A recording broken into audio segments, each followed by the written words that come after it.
We're back now with Great Day Fitness. A big move from the FDA this week, banning the common food coloring red dye number 3 from the U.S. food supply. This dye is commonly used in candy, cakes, frostings, cookies, and cupcakes. You know, they found out they had this correlation 35 years ago, so a lot of people are saying it's about time that they banned it. But our own Joe Carabase is here because you have some healthy snack options that you give to your own kids, because we're all concerned. I mean, this isn't the only dye. There's still more that you hope we're going to get removed.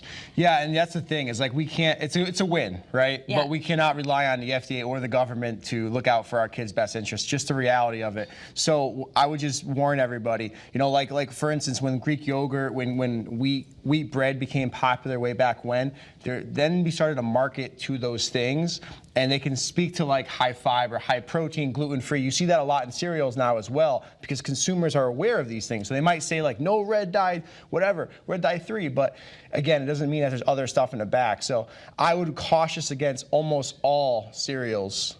Just for kids especially, and because there is a lot of toxins in that can affect behavior, can affect mental cognition, a lot of other things. So there are healthy options though. Yeah.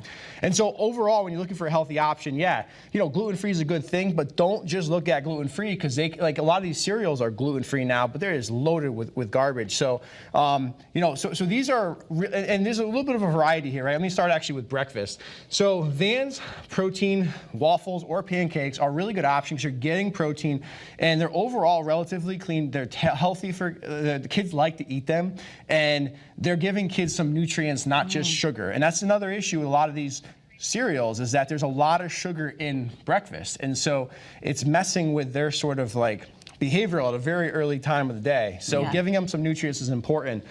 You know, and from another breakfast option, this is a really good bread, Rudy's. That you ate all of it. Yeah. Well, can I just say, on the way here. Can I just say one thing? All of these boxes are empty. There's no food for me to sample. Hey man, inflation. You can't be wasting food. I'm like, we got nothing in this box.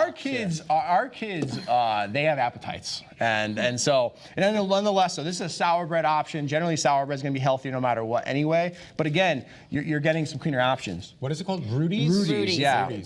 RUDIS. Canyon Ridge is another good brand.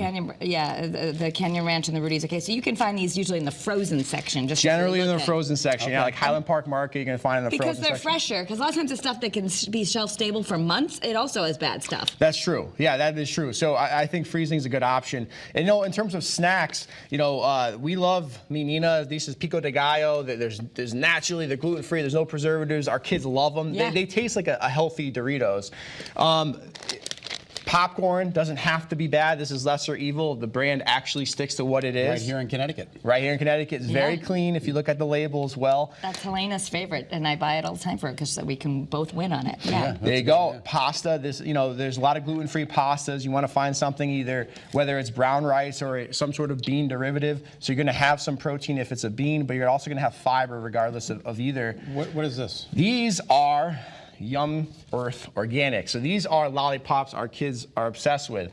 And so look, when we talk about kids' health, we shouldn't say, okay, you got to eat chicken and broccoli. You know, like no, like they are kids, right? So let me just be very clear as well. We just went to Disney on Ice, Hartford, awesome time. Kids love it. We gave them Sour Patch Kids. We let them indulge, right? Yeah. But we know for sure there's a correlation with behavior and having this stuff regularly. And so we would just recommend, you know, not to be careful of how much consumption your kids are having of processed foods, in particular sugar. As I said, there's a lot of downstream effects. Joe's got a special: slimmer in 3 weeks guaranteed, 3 holistic spot reduction sessions, 3 metabolic boost pod sessions, 3 lymphatic drainage sessions, easy start eating guide. Mention WFSB for 10% off. Yeah, it's for the moms. The kids don't need to get skinny, but for us, Define Wellness. Hey, moms and dads. Moms and dads, yeah. And grandmas and grandpas. Yes, but probably not the kids. Let them eat the yum lollipops, and we'll go to the pod.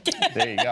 So this red, we only have 20 seconds, but the red dye isn't going to disappear overnight. It's going to take a by little while. 2027. 2027. Yeah. Okay, very good. Yeah. All right, thanks for watching, everybody. We so appreciate you watching Great Day at 3.